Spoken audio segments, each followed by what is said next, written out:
子就係叫 Kids the Nature 啦。咁佢係全亞洲唯一攞到美國農業部有機認證嘅兒童草本品牌。咁我哋呢個牌子咧全部都係用植物成分嘅，咁無基因改造啦。咁我哋4個基本配方咧，其實咧就分咗寒熱體質嘅小朋友去用嘅。咁草本要有效，佢必須要分寒熱。點樣分寒熱體質呢？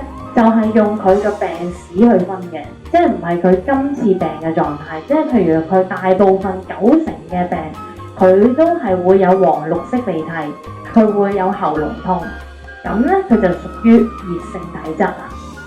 咁但係好多媽咪話唔係喎，佢有時有黃綠，有時又有喉嚨痛，有時又唔係。總之佢會出現黃綠鼻涕同喉嚨痛嘅，佢就屬於熱性體質。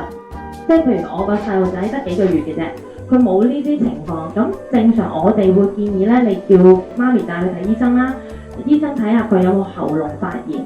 如果佢有喉嚨發炎咧，佢都係屬於熱性體質嘅啦。第3樣最準嘅就係睇佢大便，即係譬如佢個小朋友係會便秘嘅，佢嘅大便係比較硬嘅，都係屬於熱性體質。咁第4樣比較準嘅就係佢會唔會口渴。咁多數細路仔都唔係好中意飲水嘅，咁所以呢一樣咧就唔係咁準確嘅。最好就以佢有冇黃綠鼻涕、有冇喉嚨痛同埋佢大便嘅狀態去分別。咁其實基本上都已經揾到㗎啦。寒性體質嘅細路仔點樣分咧？就係佢從來唔會有喉嚨痛，從來唔會有黃綠鼻涕，全部由開始發病到做結尾，佢都係清鼻水嘅。即係好多清鼻水係咁流，好似開咗 turbo 咁係咁流嘅。之後咧手仔腳仔會凍嘅。平時啲大便比較多嘅，即係可能日日都有或者比較水啲嘅。呢啲係屬於寒性體質嘅小朋友。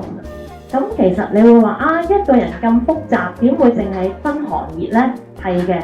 如果大人嘅病咧係唔會就咁分寒熱嘅，但係小朋友如果喺傷風感冒嘅狀態咧，咁簡單就分得到㗎啦。